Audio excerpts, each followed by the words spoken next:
Right. Hi, everybody.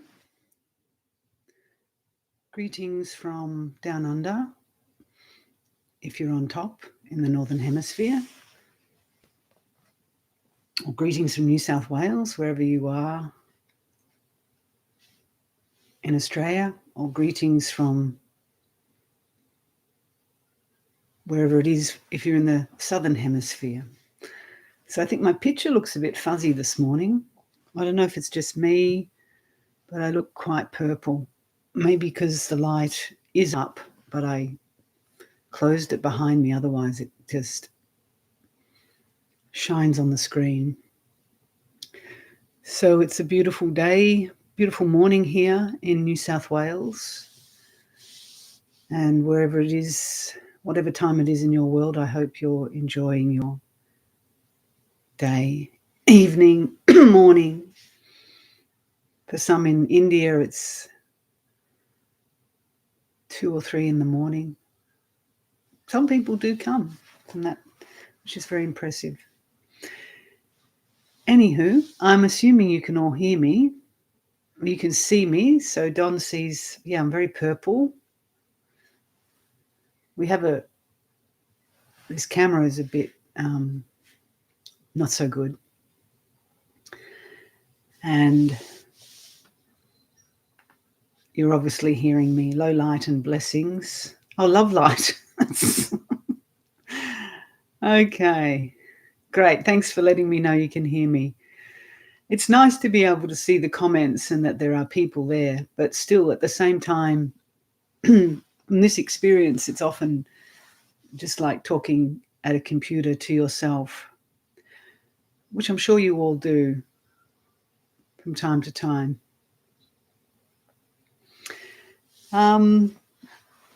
What news? No news, really, other than the news of the world, which is always presented to us in a fairly skewed way. We just keep getting fed. If you do still listen to the news, follow the news, we get fed a steady diet of misery. It seems to be the only thing taking place in the world, but of course it's not. On a large scale, it is affecting many millions of people. But at the same time, there's a lot of good in the world. There's a lot of people doing good, trying their best, helping others, trying to live a life of harmlessness and peace and simplicity. But we never hear about that because it's not so exciting, is it? And people might say, yeah, but these other political events, they're impacting people so negatively. And yes, they are. But we underestimate how the good things in the world and the people who are doing good also have a profound effect on millions of people in the world too. And it's often that the news cycles end with a feel-good story, don't they? One little feel-good story of the day to make people not be completely despondent, I suppose. But it's always very unbalanced. So we'll grab one little feel-good story where this woman saves a cat or something, I don't know. And they pin it at the end of the news cycle. But what would happen if we reversed that and just gave the one bad news story and the rest of the news was focused on the good? Anyway, this is not to underestimate the impact that wars and terrible things have on people, but it is saying that I don't think it's all that balanced in the way that we receive it. So let's just always remember that. And if the world news gets too overwhelming for you, if you're not being able to find equanimity and a sense of compassion and perspective, then it is good to just turn it off for a while, and find what nurtures you. Otherwise, what help are you to the world if you're just overwhelmed by the grief and the sadness and the violence? It doesn't help anyone. Okay, so that's enough from me on that for now. And now that people perhaps had a chance to tune in, we'll begin the meditation. If you haven't been to one of these sessions before, we just spend about 30 minutes or so with some guided meditation and Dharma, just turning the mind towards Dharma. And then there's an opportunity for some questions, preferably on Dharma. So what we've been finding works well is during the meditation, because people can sometimes just come halfway, is I'll turn the chat off so that it's not distracting. And I'm going to do that now. And then I turn it back on for questions. Okay. So please get yourselves comfortable wherever you are, whether you're sitting cross-legged on the floor like I am or in a chair. The main thing is just to keep the back upright so that you can stay awake, alert, but also very relaxed.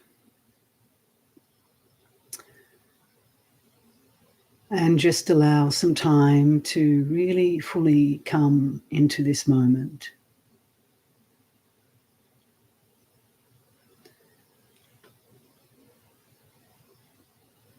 Where there are no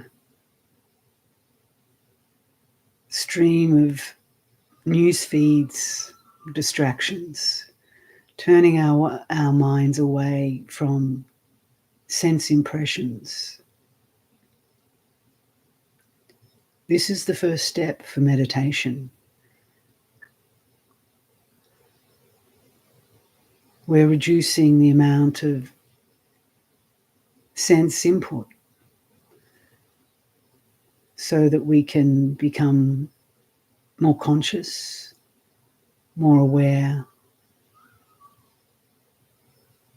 more mindful of what's happening internally.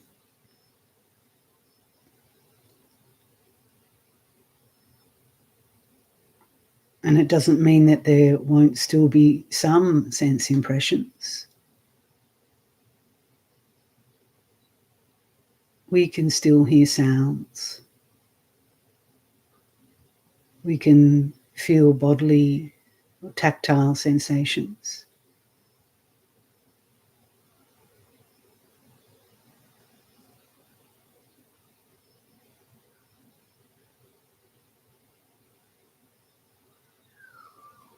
But reducing the amount of sensory stimulation and distraction. You notice that even doing this much, the mind becomes more peaceful and starts to become more unified,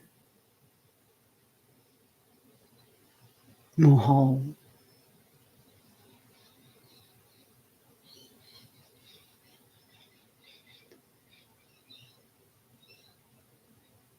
So start by simply noticing that.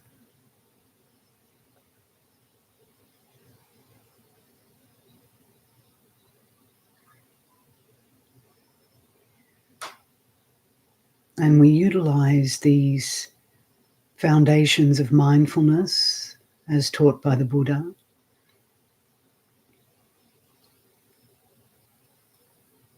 particularly starting with the first foundation of mindfulness, which is the body. And that includes the breath. The breath is the body, is in the body.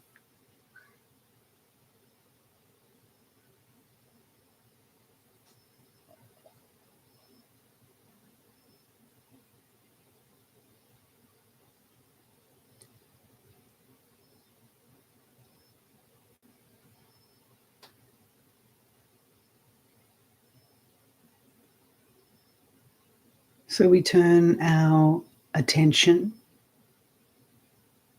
and intention simply to noticing. Noticing the movement of the breath,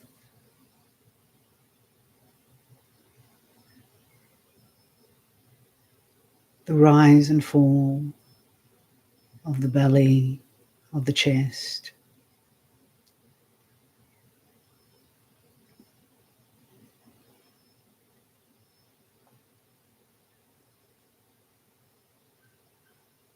And this is where we start.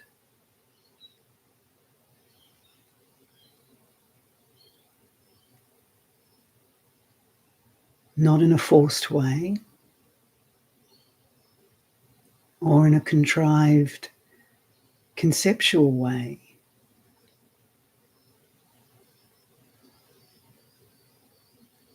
but simply by remembering how to just be.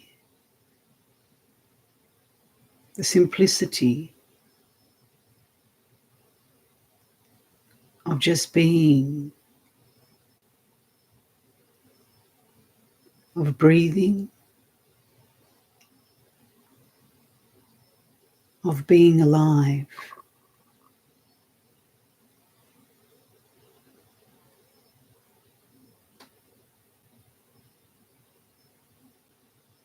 How many people in the world are capable of just being alive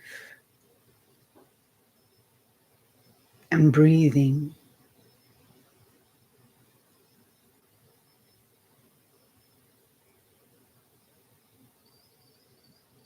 Mostly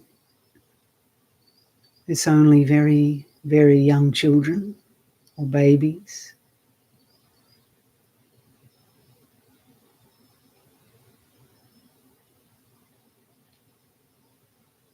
Or very, very old people who are sick and dying and have put things down.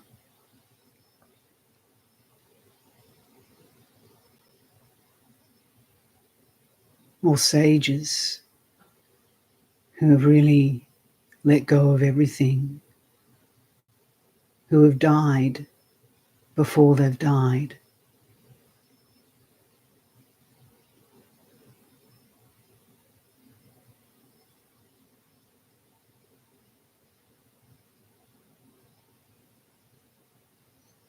So this is what meditation in its depth is calling us to do.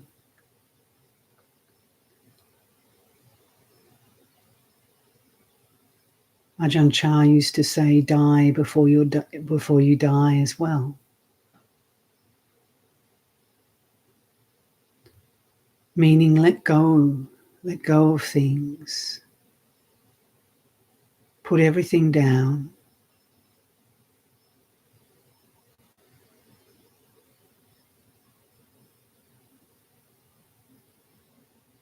All your ideas and opinions, desires, fears,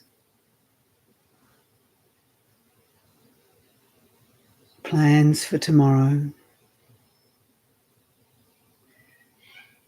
regrets from yesterday or today.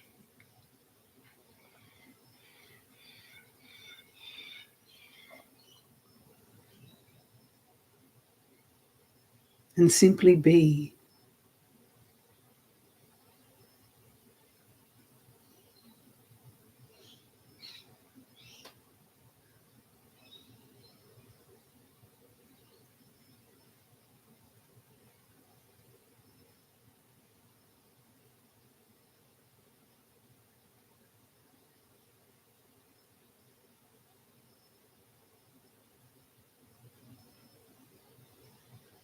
And what do you notice when you simply be?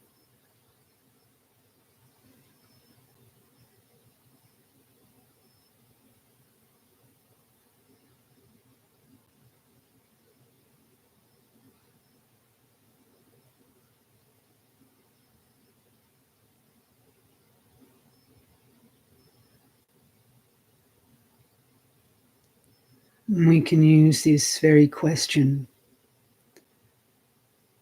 as a springboard for investigating the Four Noble Truths.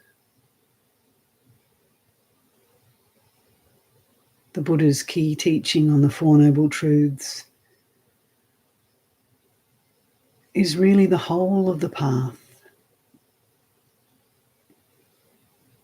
It contains everything that we need to wake up and to walk this path of truth, of Dharma. And if you understand the Four Noble Truths deeply and profoundly,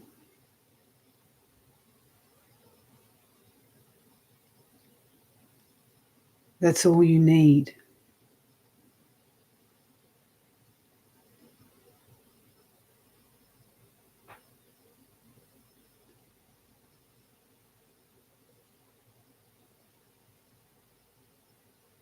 So what are these truths? Let's investigate them in this very moment for this meditation and see how they relate to your own experience here and now. Not as an idea, not as an intellectual framework or argument, simply as a lived experience.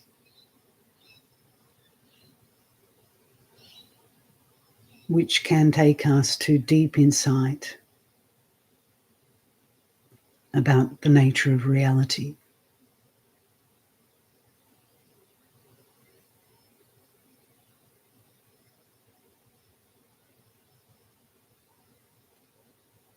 So this first noble truth, the Buddha declared that within this experience of this mind and body, there is what he called dukkha, often translated as suffering or stress or dis-ease, kind of like not being comfortable in your own skin.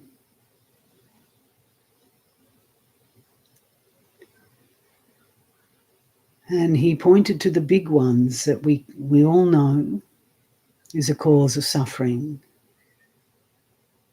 such as death, old age, sickness, and birth. Birth in itself is suffering.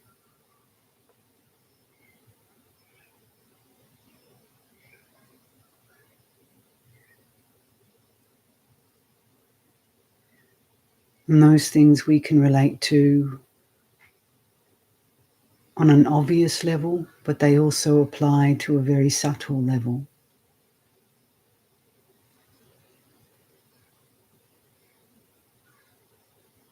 So just look within right now to see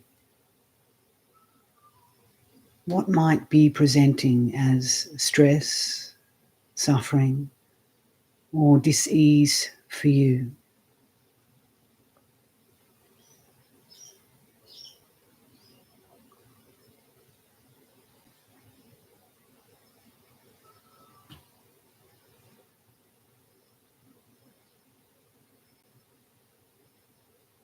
And this may be very subtle.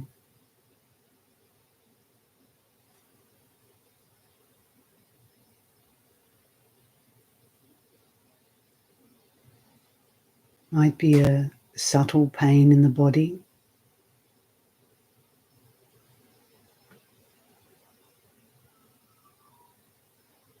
a mental process that's jumping all over the place.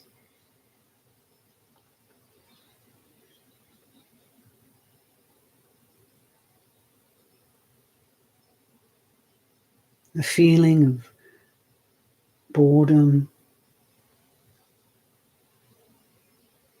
depression, confusion,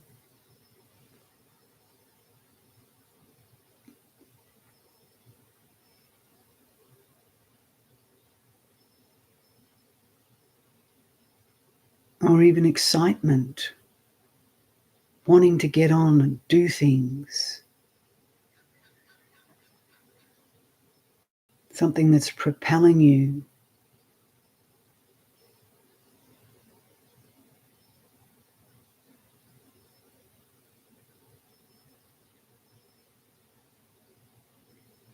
So to be careful to look for those things that the world will often say is pleasure, is pleasant. But when you look carefully, you see that it actually causes a lot of agitation in the mind and body.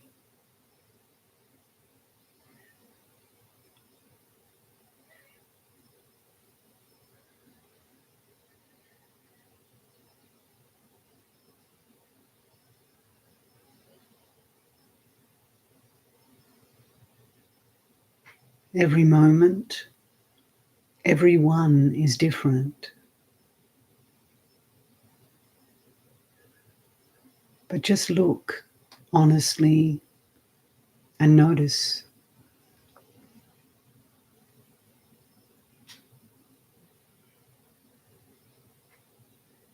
what discomfort is there for me right now.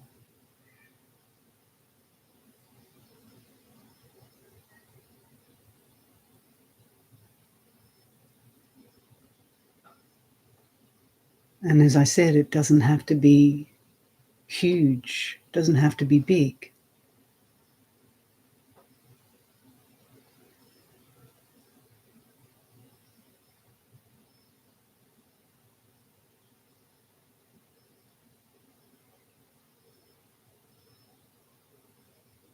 Just a sense of not getting what one wants is suffering.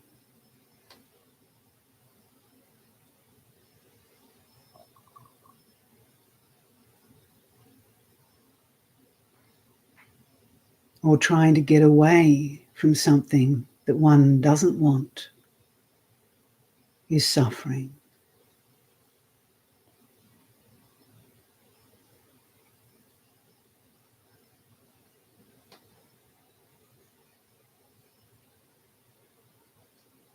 Just look at the push and pull that takes place in the mind.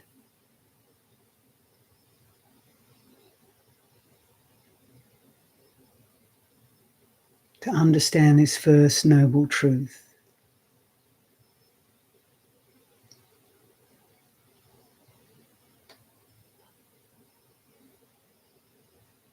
And often we don't have to wait too long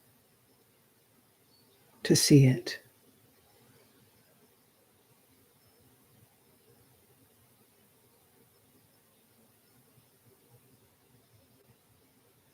But be careful. This is not an exercise in blaming yourself, in judging yourself, because that in itself is dukkha, is suffering. But simply being willing to look honestly at this all-pervasive suffering.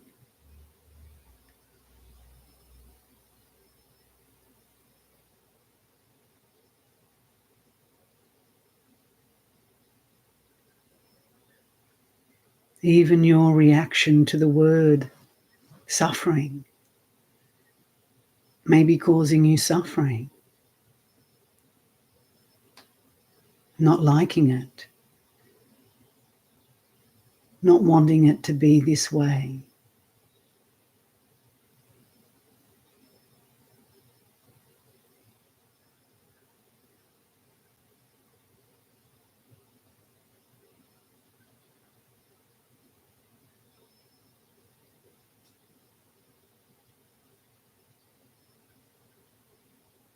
But with wisdom, just notice, just allow and let go of the judgments, the analysis, and the evaluation.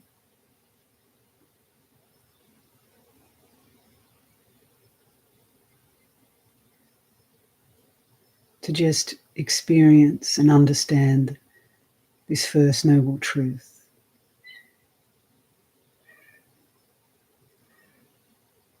Directly for yourself.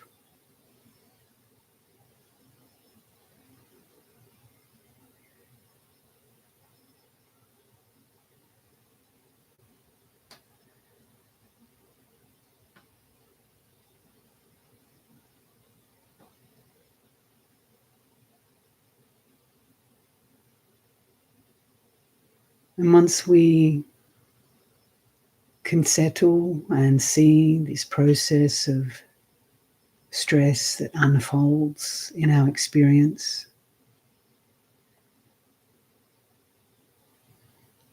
we can start to investigate the second noble truth, which is the cause of suffering.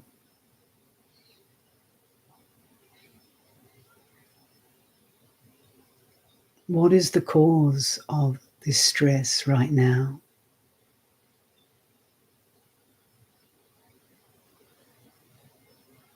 The Buddha said the cause is tanha, craving, desire.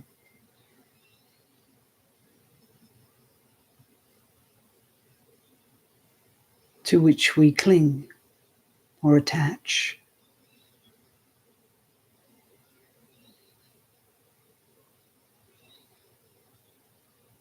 So look carefully and notice how something arises. I want this. I don't want that. And then we hold on or we push away. Those processes are simply just two sides of the same coin.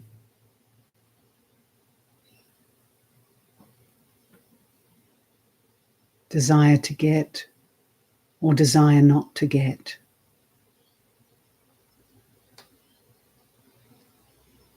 And we cling and cling and repeat in our minds, and our bodies follow suit with tension, tightness, stress, contraction.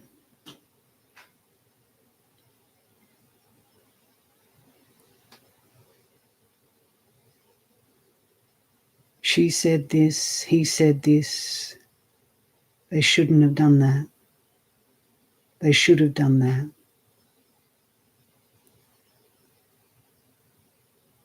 I want to go here. I don't want to go there. This should have happened. That shouldn't have happened.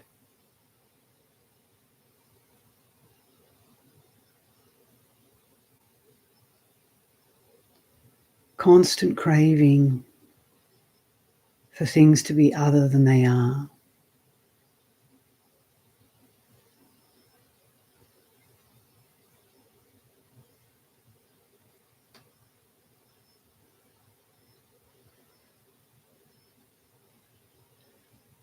And that's happening at the mental level.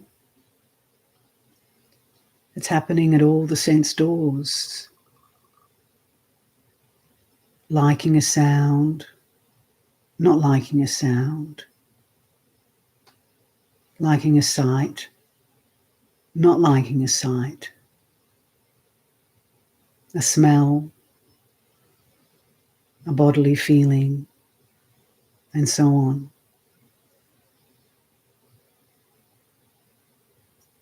Craving for what we like at all the sense doors. Pushing away what we don't like at all the sense doors. So this craving and this attachment to craving or desire is the cause of suffering.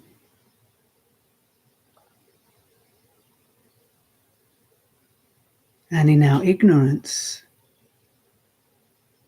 we're not aware of that. We don't see that process clearly. So we get stuck in this cycle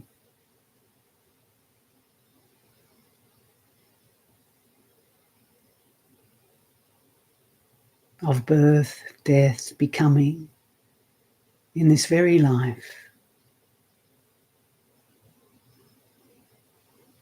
constantly reborn into the next moment of wanting.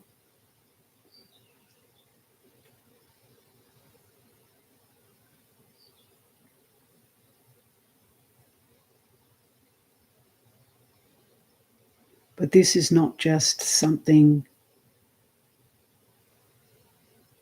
that you either believe or disbelieve. It's not just a philosophy. It's something you have to see directly for yourself.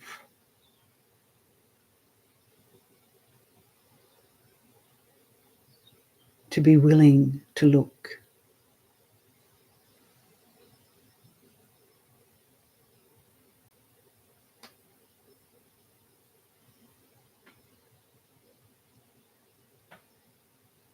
Can you see suffering or stress right now? And can you see the cause of this suffering right now?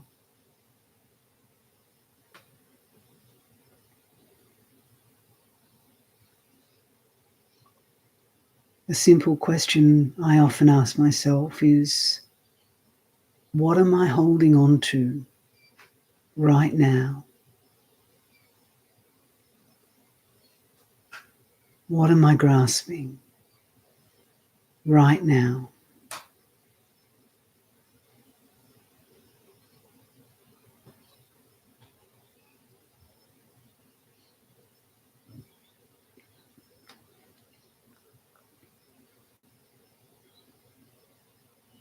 And if you're willing to look and be totally honest, you will see the cause of suffering.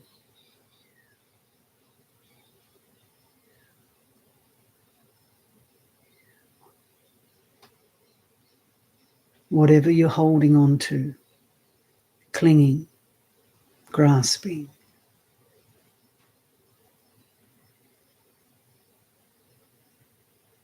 that is the cause of suffering.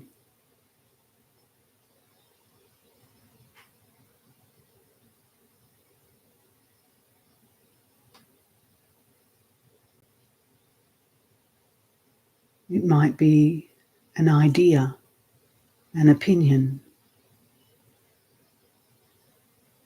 a memory, a feeling,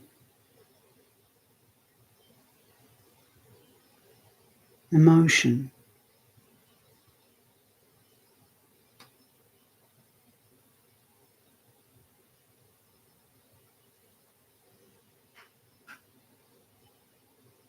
Which you're either holding on to keep or pushing away to get rid of. Both involve clinging.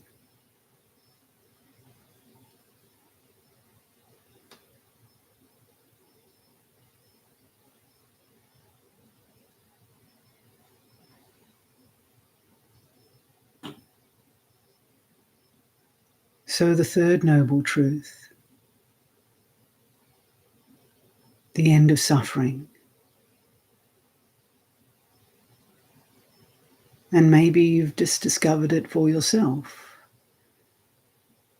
The third noble truth, the end of suffering, is letting go, relinquishment. What are we letting go of? Just this clinging, this grasping, this attachment to all the sense factors, faculties that cling or have the nature to give rise to clinging.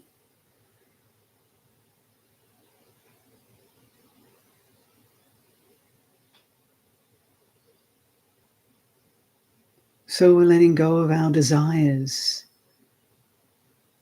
whether it be a desire for a sensual experience, an idea,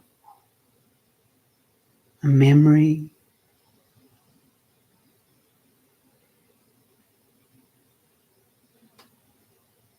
a fantasy,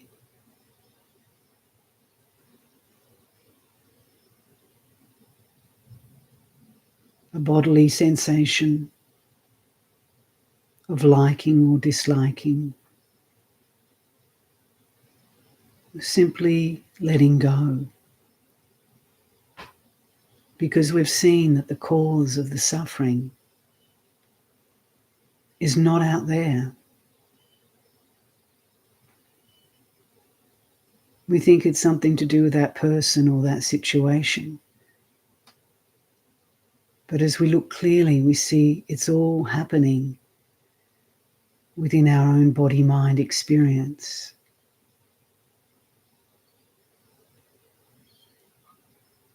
So as the cause starts here, the end of suffering starts here too.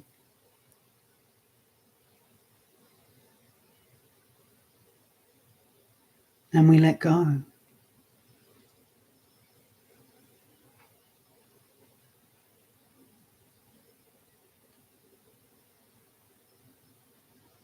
But the letting go is not one of forcing ourselves to let go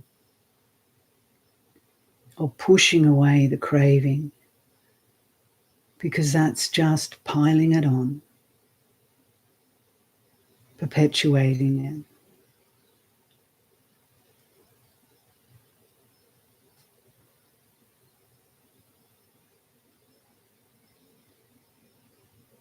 So we need to see with wisdom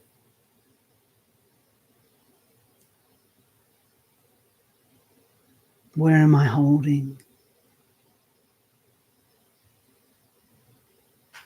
And when we see clearly where we're holding, and we apply wisdom, then letting go happens naturally.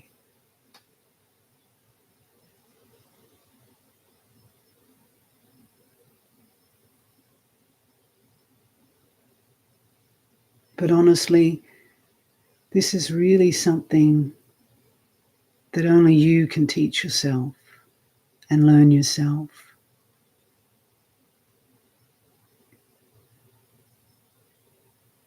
The subtle art of letting go.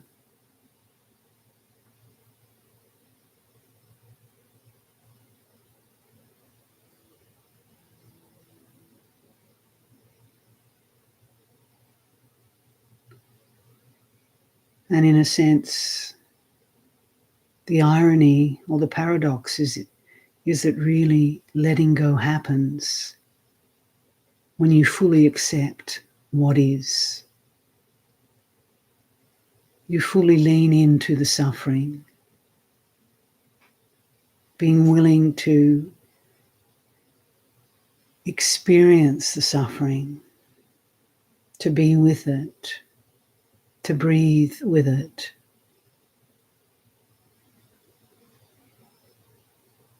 Seeing deeply the cause without pushing it away. Letting go happens. The third noble truth.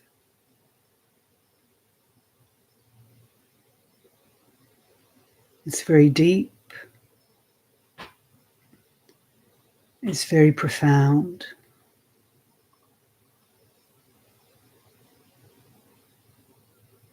but it's worth pursuing, as it leads to the end of all suffering.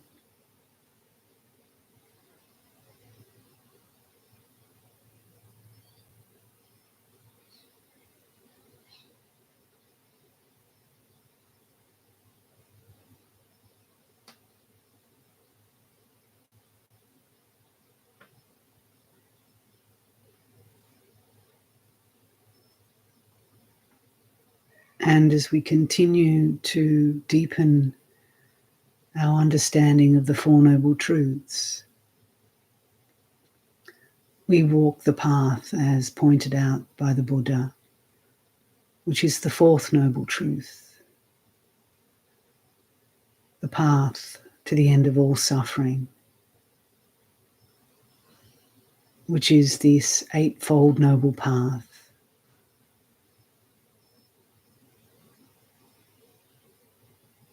That in itself is an entire meditation. So I would encourage you all to follow up on what this eightfold noble path is and how to bring that into your life, into your practice, in order to deepen your understanding and deepen your meditation.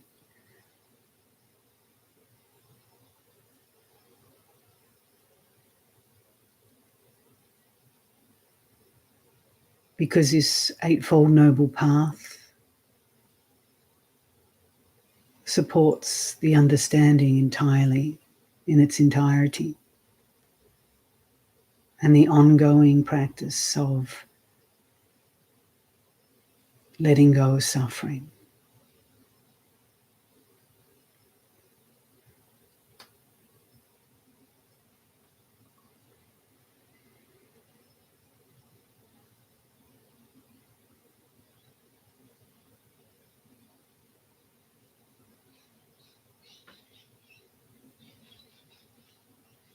So as we come to the end of this meditation or Dharma reflection meditation, whatever you want to call it, even if you just saw one very simple cause and effect within your own experience of suffering, the cause of suffering and the end of suffering right now, that's something to rejoice.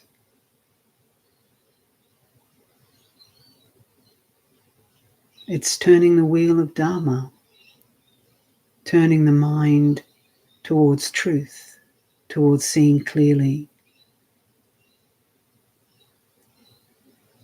rather than perpetuating the wheel of suffering.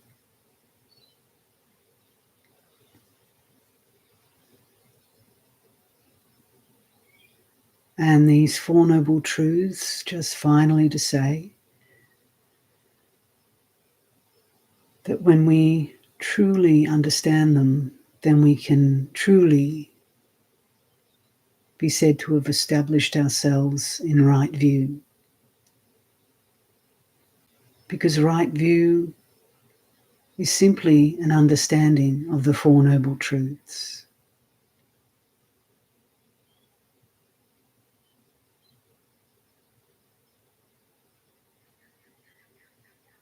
And that's something to contemplate again and again. Without this understanding, we don't truly have right view.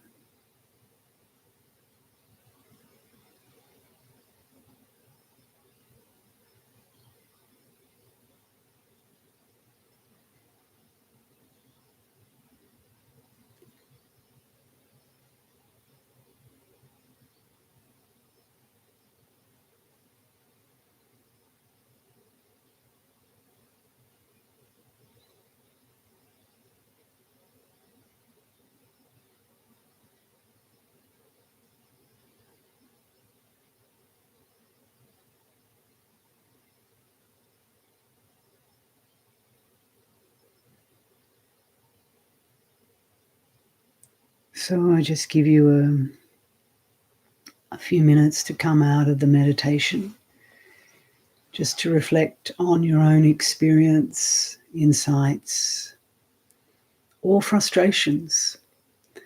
If you just experienced frustration and confusion, that in itself is suffering. And that's something that you can begin to investigate and understand using this framework, if you like, of the Four Noble Truths.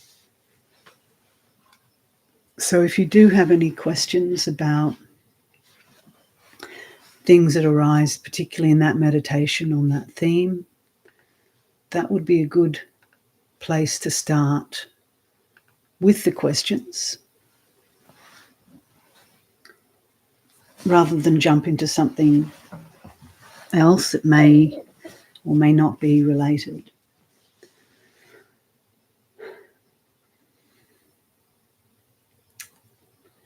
And I have turned the chat back on, I think. Yeah.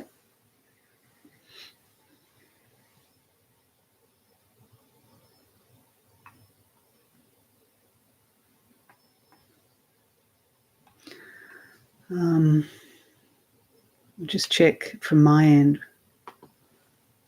Yeah, it does. It's still working. So while we're waiting for some questions, there's a question already from Luna on menopause and the effects on women's well-being.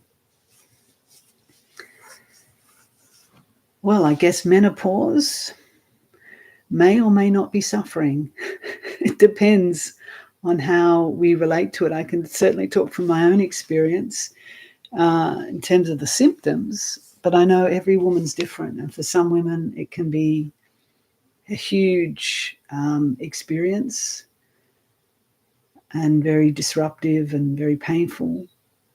But you can actually apply the Four Noble Truths to dealing with whatever arises in this change of life, as you can call it. And, for many women, it can be a positive experience too. So there's no kind of, I don't know if menopause is always associated with the negative, but I've often seen it as a kind of a rite of passage, where you're leaving the world of giving birth, being able to give birth, and you're coming into your own power in many ways too. Stopping having the bleeding every month, which in itself is, it's something to deal with. It doesn't have to be a big deal, but and then the body tells you you're changing, you're aging, you're no longer of childbearing age or capacity. It's a great blessing. It's one of the heavenly messengers, if you like, to say this is aging. And then depending on the woman, we can get intermittent hot flushes, whatever you call them. And often accompanied by low energy, mood changes for some women. So this is the body doing its natural thing of aging. How do we relate to aging? Because, men have it too. They just perhaps don't have the same physical responses, although I think they do. Once the testosterone starts to drop, most men in their 40s and 50s start to get floppy and fat and lose their muscle tone. And then they go and buy a sports car or something like that to deal with it. So, but for men and women, when we go through this life change in our 50s, 60s, 40s, midlife 40s, 50s, the body is telling us we're aging, we're dying. And, if you turn your mind to it with Dharma, it can be a really big wake-up call. Oh, I always thought I was going to live forever and be able to have babies and my body was never going to get flabby. And it's like, no, this is the body getting old. And you can try your best, beat your body with vitamins and gym workouts and, push your body. But you're still going to end up in the same place.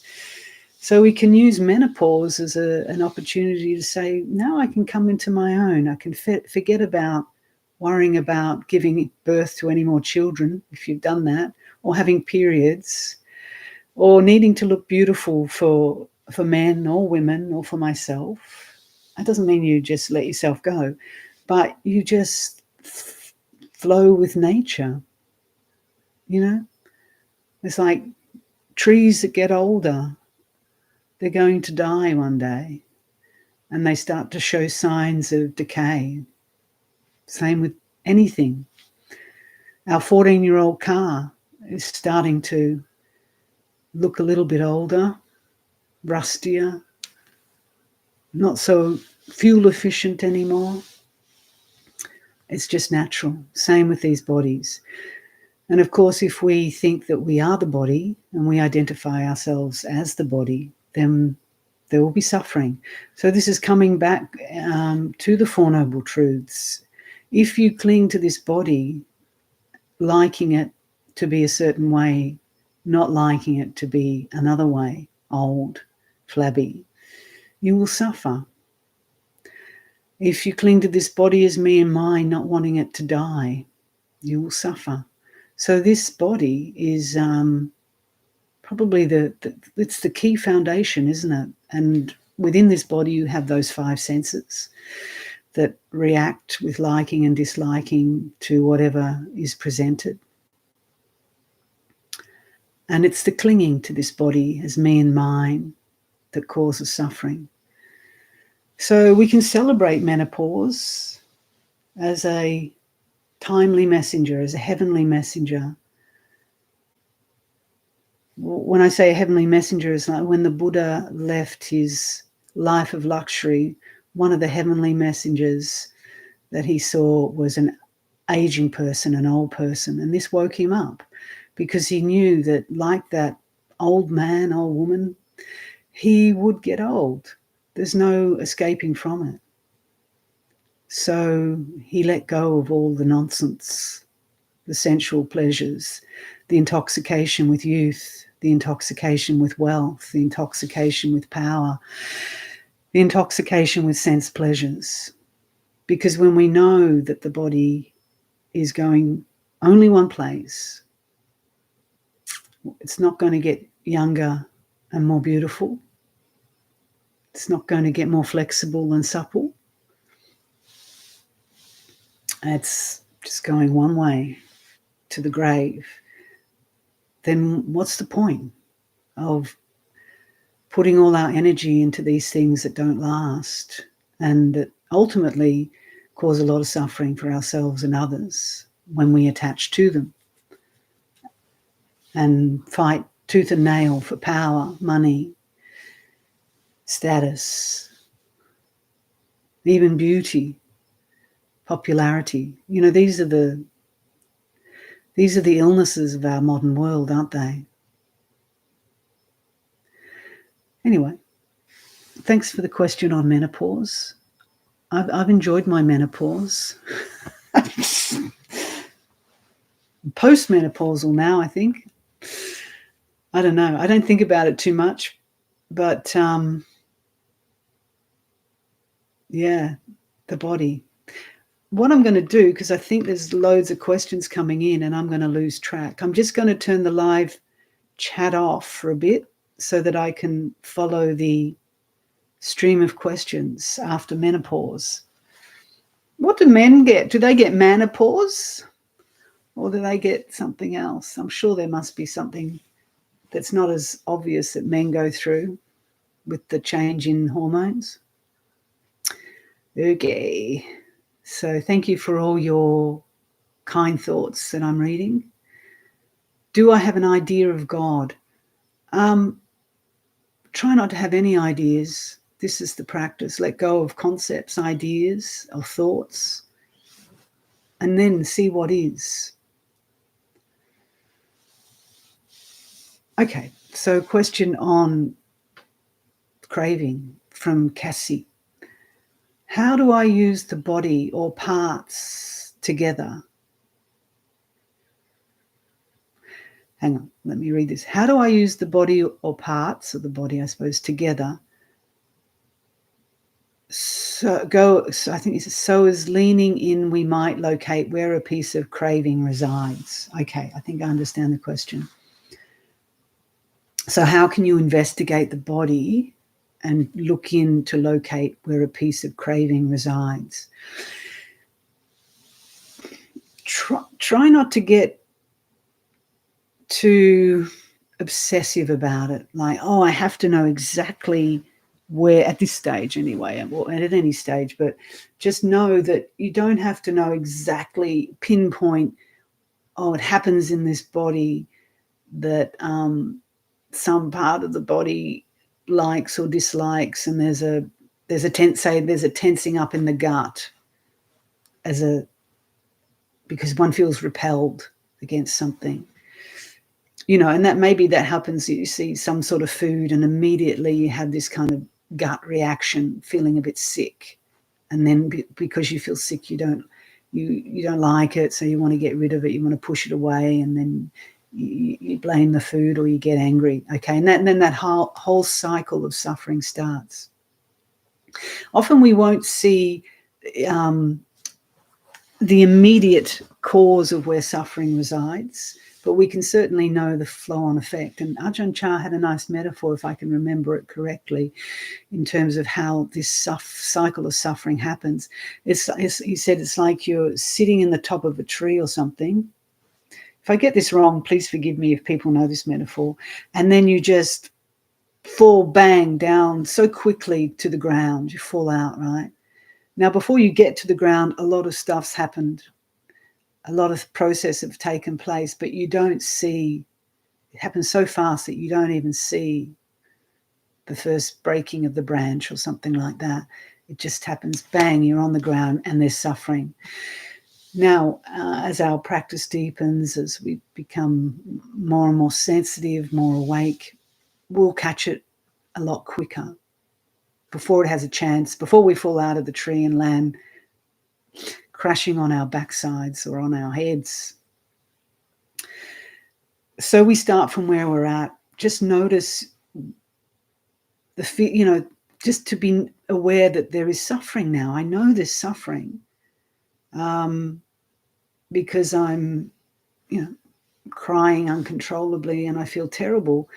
And there could be a lot of confusion in the mind about how this started or where it started, because you're just fallen out of the tree into grief and despair.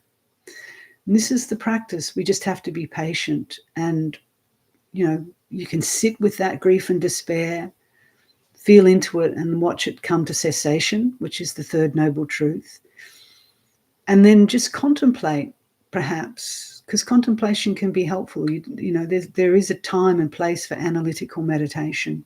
Just to go back and say, when did this start? Was it a thought, a feeling, a sight, a sound that triggered it, that caused me to fall out of the tree, smashing down into grief and despair? And then you can, because often the point to do this is that often there's habits, habitual tendencies. So it's worthwhile exploring that, because you may uncover a habitual tendency. So, and yes, the body will often hold or give us a sense of the suffering, and then we react to the bodily pain or the bodily pleasure. We want to hold on to things that are pleasant. We don't want them to end. But because they do end and we cling to them, that's when we suffer. So we use the body as a vehicle, which is why it's one of the 4 foundations of mindfulness, to see how suffering arises and suffering ceases. But, it's best just to try and be relaxed and have a broad scope at the beginning, not to think, oh my God, I've got to locate pinpoint the exact moment that this craving started and where it started, perhaps in relation to a bodily experience or memory. This is why I said in that meditation, it's very difficult to really, to teach we can present the 4 noble truths, but no one but yourself can really teach you, because it's such a personal, interior experience and only you can look at it. And whether you look at it honestly or not is also up for grabs. Are you going to be honest? Because there's many processes that we can do to disassociate, to kind of zone out, to justify.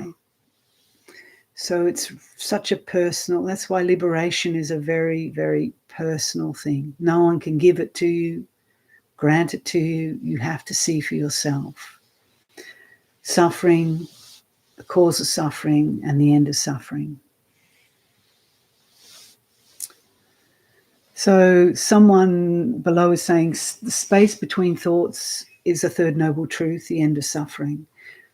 Yeah, you could say that if you're working just by noticing, the space itself is the letting go, is the giving things space. So if your mind, say, you see that suffering is taking place quite strongly as part of a mental continuum or process where you're just kind of going over things, and then suddenly you give that space and you see it's this stream of thoughts, negative thoughts, obsessive thoughts that's causing the suffering, and it's my holding on to these thoughts, and you give it space and then space and then space.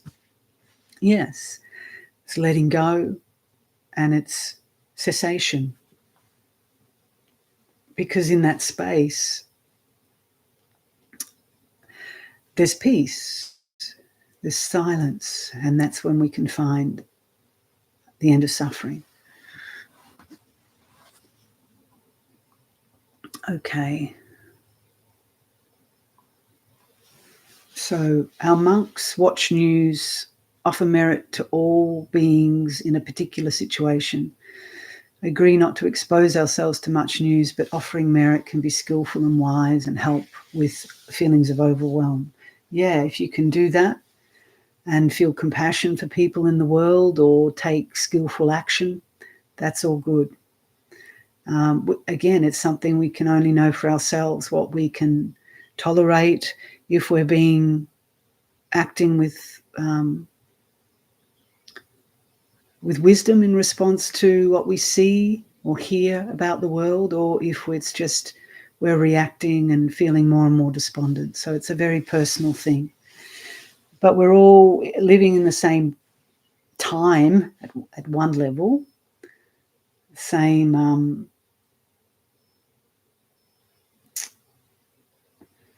period of time where there's a lot of violence and wars happening, and we'll all have our own different responses to it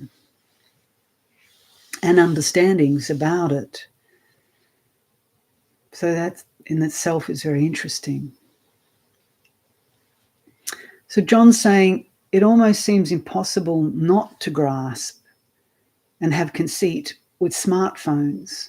Yeah, I think they're built in such a way as to encourage grasping and conceit, aren't they? And so social media, it's like we craving and the phones deliver. Yeah, I'd have to agree with that. I guess that's why a lot of people have gone back to dumb phones, so they're not being hit with stuff. So it's just, I guess it's like, we're constantly bombarded by advertising and images on these smartphones, aren't we? Even when you check your emails, I check the weather. This is the bizarre thing. Check the weather and all this advertising comes up. I just want to know what the temperature is going to be and if it's going to rain. Again, it's not about blaming smartphones. It's looking at how we're relating to it and what we're doing with it. So if we realize that this is the nature of smartphones and they're getting worse and they're bombarding us with images and advertising, then we have a choice. We can get a dumb phone. We can limit our use of it. We can just see things for what they are. They're just advertising. They don't have to impact us too much. We can just laugh at it. If we can't laugh at it and just see it as an appearance, then it's worth just turning away from them at this stage. But yeah, it's It certainly seems to be designed just to create more of the craving and to make us feel more inadequate by showing us pictures of success and beauty, youth and beauty and all that, and popularity. So I feel sorry for the young people who grow up with that. It must be, and it affects young people's brains in a way that's very profound compared to adults. But adults are affected, but the developing brain is very sensitive. It's an interesting time we're living in, isn't it?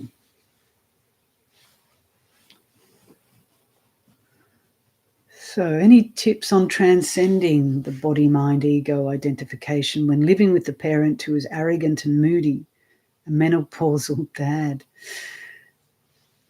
Well, these are our teachers, our parents, especially as they get old. If they get old and grumpy, a little bit forgetful, or even a lot forgetful, what a powerful teacher they become for us. They put up with us shitting our pants and crying, throwing up, throwing tantrums. So it's our turn. Our parent becomes our child, and they get grumpy and moody. They poo their pants or their bed.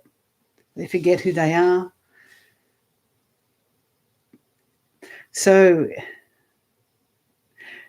they are actually offering you the opportunity, Carl, to transcend the ego by serving them. And it doesn't mean you have to be the perfect child. You will get arrogant. You will react to them just like they reacted to you as a parent. But the challenge is to take it on as your practice and to surrender and just to see your own reactions and how valuable this experience is for all of us if we have parents who are getting old. A lot of us do. And how are we reacting? Are we wanting to run away or put them in a home or go, shoot overseas? Or are we willing to kind of meet them halfway at least? It's another thing, particularly in Western society. It's a very different relationship we have with our parents, and I wouldn't necessarily say it's a healthy one at all. It's very challenging to try and rise to the occasion of repaying our parents for the eternal debt of giving us a human birth. This is what the Buddha said. So Kat is saying, I find that sometimes in meditation there are feelings of restlessness. Only sometimes. Restlessness is a sort of all-pervasive feeling in most of the time. I understand this as suffering, which the Four Noble Truths can be applied to. Love to hear your thoughts. Yeah, so restlessness is kind of the nature of having a human body, isn't it? You know, at a very subtle level, you try and sit still, perfectly still, just for 5 or 10 minutes, and you'll notice the body doesn't like it. You want to get up. There's a pain in the knee, there's a pain in the back, and then the mind's like, oh, I don't like this, want to get up. Oh, I'm hungry, what's on television? This is constant restlessness, really. And smartphones are good for that, for feeding it, for perpetuating it. So, understanding restlessness, which is actually one of the last fetters to go before full enlightenment, subtle restlessness anyway, but understanding it at all its level, gross, medium, subtle, very powerful for deepening your meditation practice and developing equanimity and wisdom. So how does it manifest in the body, in the mind? Often it's just, this is boring, don't want to do it. That's restlessness. Or, oh, I've got more important things to do, right? And then I justify, I've got to get up. That's restlessness. Or just fantasizing about what might happen in the future. It's a certain restlessness that, because you don't want to be here being with your breath and body and just emptying out. It's much more exciting to think about past memories and mull over that, or fantasize about the future, your next holiday, your next lover, your next meal, that's all signs of restlessness.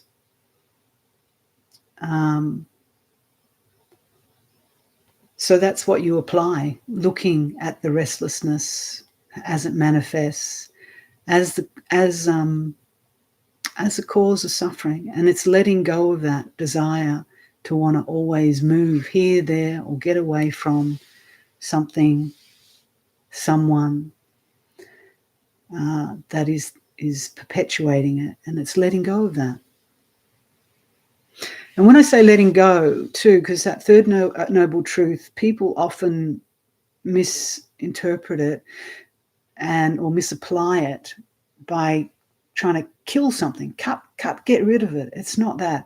That pushing away or getting rid of desire or seeing desire as bad or wrong is just another cause of suffering. It's just, it's just there. Desire is the nature of this human experience. We are desire beings, right? That's why we're here. So it's understanding, standing under, to understand desire, to look at it. It's the nature of being in a human form. It's the nature particularly of our conditioning, our conditioned mind. And then the understanding brings release, not the getting rid of it. You know what I mean? So the release happens in letting go, not through wanting to kill something or get rid of it. It's let go of because it's fully understood. These are the other aspects of the Four Noble Truths. Desire has been understood. Craving has been understood. Craving has been let go of. These things have to be seen, and then they're let go of.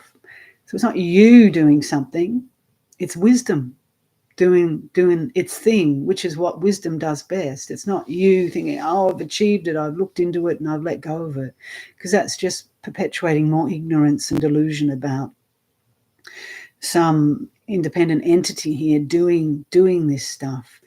It's seeing clearly with wisdom, which is an impersonal process, that letting go happens. Right?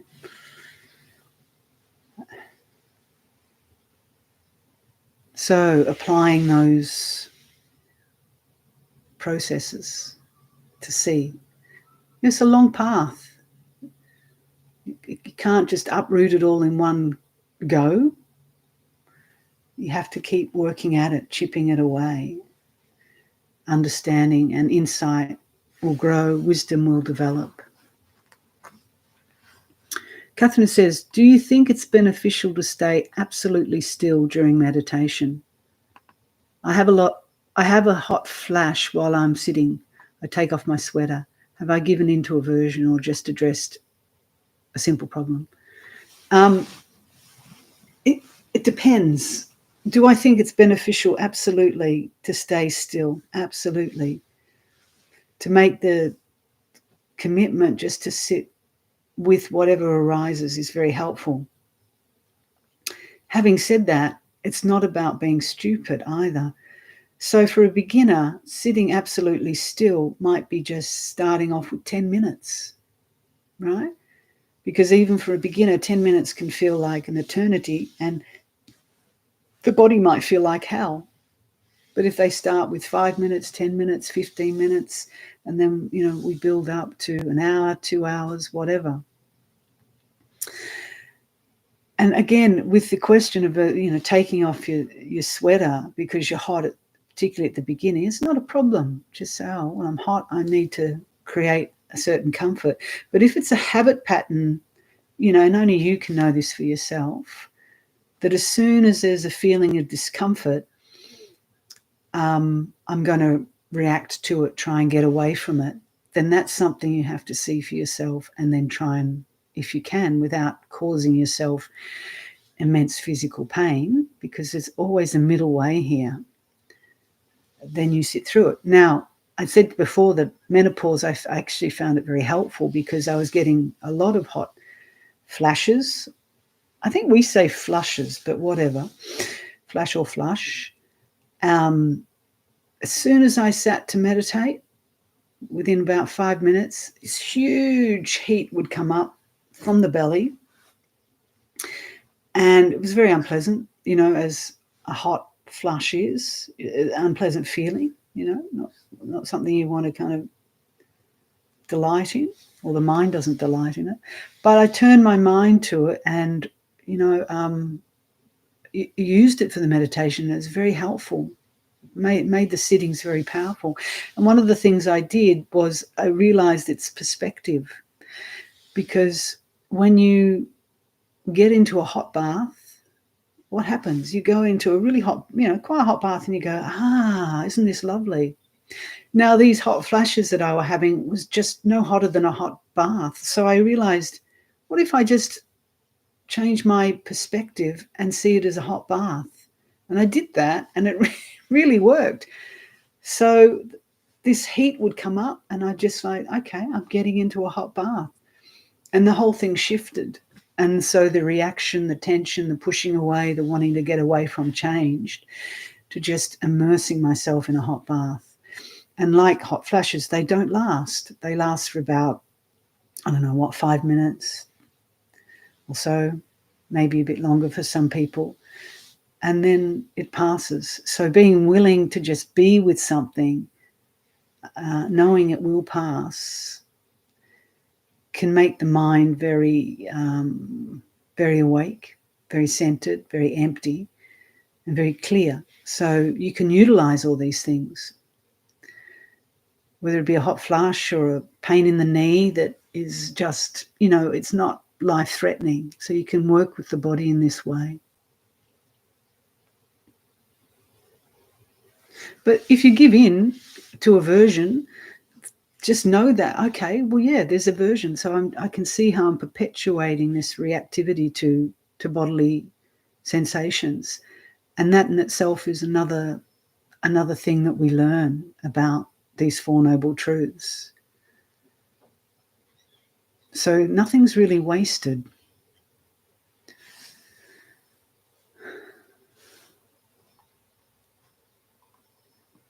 Okay. I think there's one question more and I can turn it back on.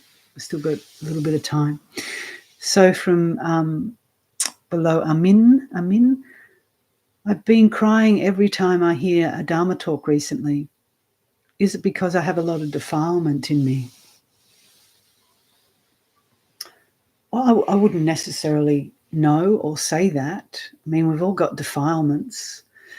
But my first thought is, if you cry when you hear the Dharma, it's often because it's a sign of relief, release, and gratitude. I've cried a lot hearing Dharma, and I'm like, what is this crying about? Sometimes I don't know. Very powerful kind of weeping can happen sometimes when I'm listening to Dharma, and I don't understand it. It feels like a clearing out, but so, I don't know if it's worth analyzing it unless it becomes really clear to you naturally. Sometimes I feel I cry when I hear Dharma because it's like, this is the truth, and it's a letting go, it's a release from all the holding, the nonsense, the ignorance. So it can be a good sign. It's certainly a sign of purification, put it that way. But you don't have to sort of start judging that, I must be very defiled because I'm crying. I wouldn't say that at all. I think it's just part of the process, and it's neither good nor bad. It is what it is, but it can be it can be a sign of progress too. All right, so I've put the live chat back on in case there's a few more questions. Oh, pissing dog. Pissing dog. Jayasara.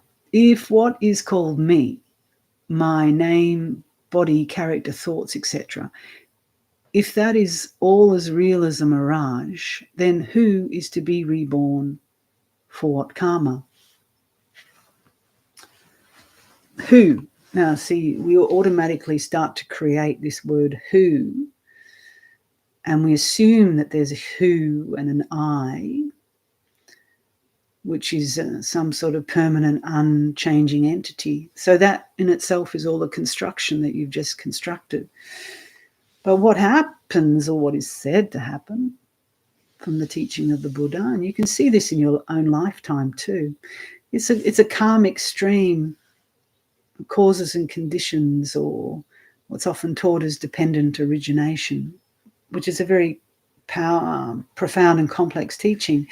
But to simplify it, it's habitual patterns and tendencies that create this karmic stream of becoming, right? And you just look at it in your own simple experience now. Just while you're meditating, you notice that certain things happen within the mind body, and we have a kind of predictable response to it. This is coming back to the Four Noble Truths. We say, this is me, I like this, I don't like this is that person. We keep constructing a world within our own minds about there's a me here, and this me gets perpetuated by these thought cycles, by these feelings that then I take as me. So it's my leg that's hurting. It's my memory. It's my mother. It's my father. It's just a quite complex construction that keeps going on, that then becomes very concretized, very solidified, and we say, that's me and that's you. And it's not that we don't have an individual experience. Obviously we do. There are individuals, but they're not individuals in the way that we construct them. So the who question is the important one, and this is why Ramana Maharshi said to keep asking yourself, who am I? Because you've assumed, where are you, pissing dog? You've assumed there's a who to be reborn. So who is to be reborn? Who am I? Who are you? Now this has to be taken into your meditation contemplation to really see that for yourself. Doesn't matter what I say. It doesn't even matter what the Buddha says. Unless you see for yourself the lack of a substantive, unchanging entity, then you won't understand that there is no who. Okay, this non-self nature of these, what you've called the five khandhas, body, mind, thoughts, character, whatever, the five khandhas, is not a separate who, solid who, it's a process. Okay, so you could say the mirage is the appearance of this idea of a who, separate who. And even the process is also a mirage.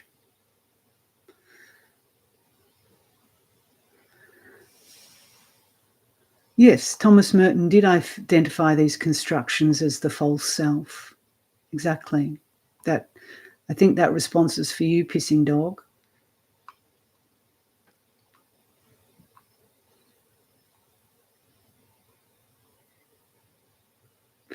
Okay, so I'm glad that reflection on parents was helpful for you, Dilys. Okay, a couple more questions, and then I'd better turn the chat off in case I lose you. So Amanda's asking, I have it keeps moving. Bear with. Maybe just going to turn the chat off for a bit for now so I can stay focused. I have a natural inclination to practice samatha meditation rather than vipassana. What is the best way to include both? Really, it's not possible, really, to just practice samatha meditation without vipassana popping in at some point. And equally, it's not really possible to practice vipassana without having samatha. They go hand in hand. So, you know, even without trying, if you do develop calmness, tranquility in the meditation,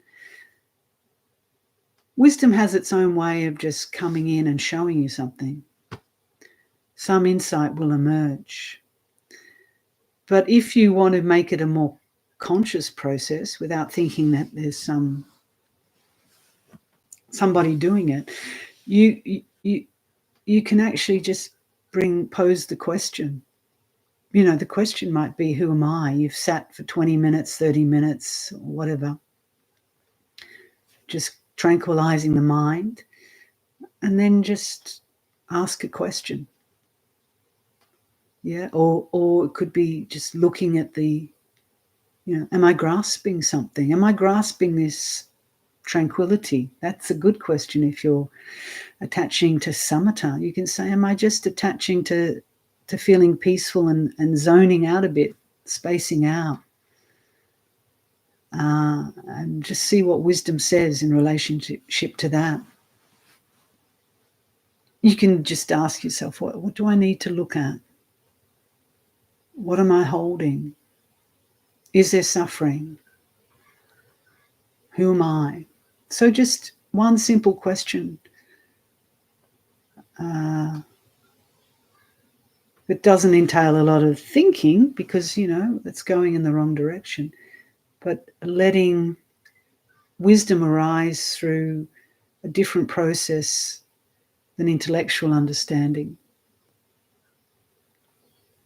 So I hope that answers your question without giving you too much to do. But as I've experienced that samatha will just naturally give rise to vipassana, unless you're just attaching to zoning out, and too much peacefulness can give rise to dullness. So be careful of that. You need to sharpen the mind through investigation. So that's why investigation is one of the awakening factors,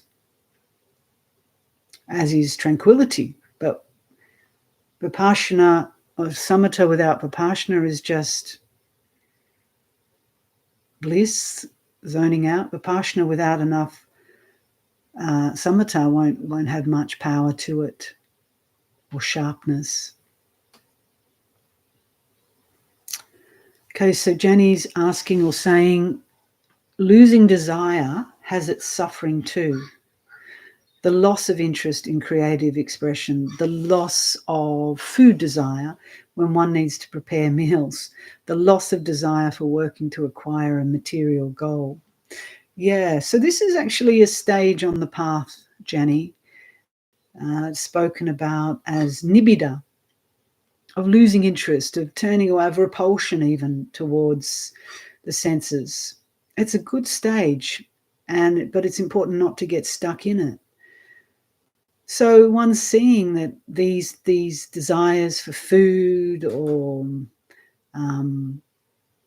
material things is pointless, because we're in a space where we realize that we can't take any of it with us. They don't in and of themselves bring happiness. It's simply the chasing after them for a while that gives us a sense of fulfilling a desire. And when that desire is fulfilled, the next one arises. So we see the suffering in that. It's a good stage. But what we need to, and what will naturally develop if we work with wisdom, is equanimity, right? Because at the moment, if there's a lot of aversion towards sensual things, then that in itself is just, it's still a cause of suffering, because we're pushing it away. We don't like it.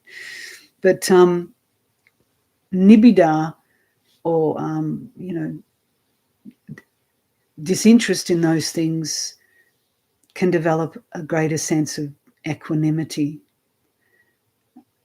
As long as we don't, as I'm saying, as long as we don't lean towards the extreme of aversion towards them. And again, it's simple. It's really just turning the mind to understanding it, because it's good.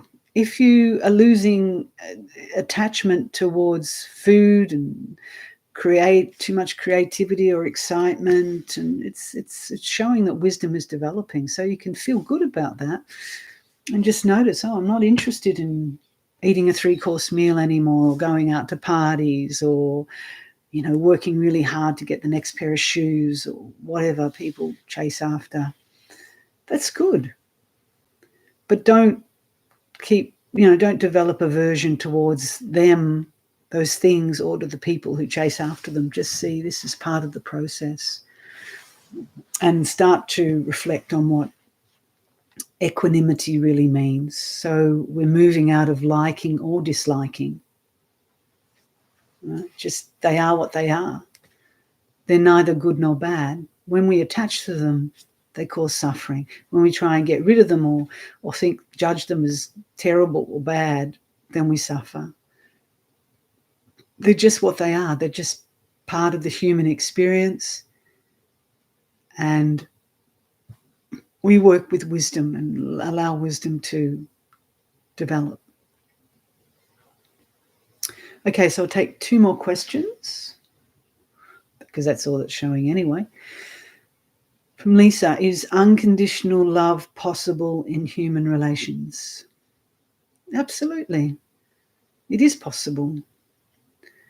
It's about learning, though, what unconditional love is. And there's a lot you can say on that, but maybe just simply just look, do we love, if someone in our life who we profess to love does something that we don't like, or says something that we don't like, do we then feel hatred towards them or dislike? And that's showing us that we don't unconditionally love them.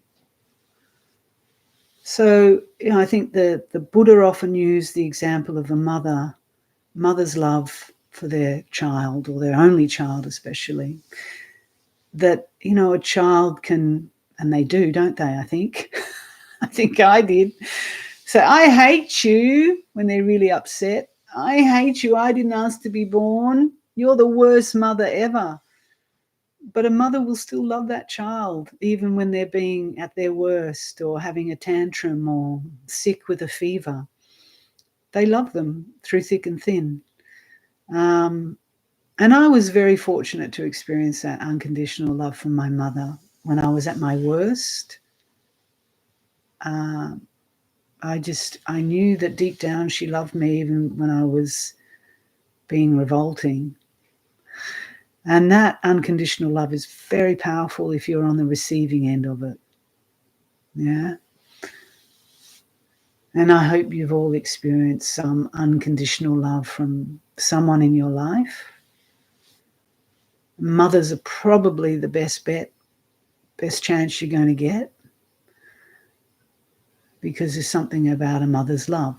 And the Buddha recognized this and used the metaphor of the mother's love for metta, which is interesting, because I think sometimes mothers get demonized, often get demonized, but people often see a mother's love as clingy or attaching, and you've got to be the best child. And of course it can be like that for some women, but I think mothers do have a capacity for unconditional love. They give birth to these beings. They're part and parcel of who and what they are for 9 months, and that bond, which is something very powerful, I don't think it can be broken at one level. Even on the surface, if it looks like your mother doesn't love you, this is my personal experience and feeling, is that there is an unconditional love bond there. So we can develop that for apparently. It's possible, practicing metta. And it only comes when we let go of ourselves, really. our clinging to ourselves and seeing ourselves as separate from others and defending ourselves against others. And then as the belief in a separate self dissolves, that's when unconditional love is truly possible. But like all of this, little bit by little bit, we can't just snap into these ideal models of a all-loving, all-knowing Buddha or Jesus. You know, we have our moments. Okay, last question for the morning. Thank you for what you bring from the depth of my being. That's lovely. Thank you, Adrian. I'm curious, once one has reached the meditation state of non-duality, how does one integrate that into daily life like a householder life? If we're talking about one reaching the meditation state of non-duality, it's very rare for someone to be fully realized, right? It's a very rare state. It's possible, and that's what we're all doing here. But we don't need to jump the gun either. We recognize that we have moments of letting go. We recognize that we have moments of unconditional love, and we have moments of conditional love. And this is what we integrate into our daily life. We integrate, honestly, whatever's happening. Moments of non-duality, if you want to call it that, moments of duality. And we learn from it all. So we let go of this ideal that there's a perfect state that someone's in that I have to get to, and I better figure out how I'm going to live like a householder, integrate it. Because a lot of people out there think they're in these states of non-duality. There's a lot of talk about non-duality, and then they conceptualize it in their heads and they imagine it and they attach to it, and it's some sort of fairy floss idea. But you only have to wait a few minutes before you see what truly arises in the mind. This coming back to the Four Noble Truths of something that we're clinging to. It's very subtle. So my response to that question is just look, be with what is, notice the way things are, and come back to the Four Noble Truths, because until we've truly transcended suffering, we can't really say we've arrived at a state of non-duality or freedom from all duality. Little bit by little bit. So I'm going to leave it there because I've got some more meditation practices to pick up in daily life and to attend. So thank you all for coming this morning, and I hope that the teaching on the Four Noble Truths was helpful. If people would like to follow up on it, I don't have the book here, but I can say it. Maybe I'll chat. It's called, you can download this for free on the net if you're interested. I'm typing it in now, although I can't type it because I've got the chat off. Hang on. Blocked myself out. The Four Noble Truths by Ajahn Sumedho. One of the first books I read in Buddhism, in Buddha Dhamma. There, I typed it there. You can download it as a free PDF, either from the Amaravati website or it's probably just all over the web. It's a brilliant little book that explains clearly the Four Noble Truths and how they manifest in our life, how we can understand them, and how we can come to the end of all suffering. So I hope some of you might follow up on that and enjoy that and benefit from that. So sending all blessings and good wishes your way. And I hope whatever's happening in your world, you can use it to understand suffering the cause of suffering and the end of suffering. Take care, everybody. And Ayajitindra should be here in the next 3 weeks or so. What's that, 1, 2? Yeah, she will, I think, on the 20th. I think on the 20th. Take care and be well.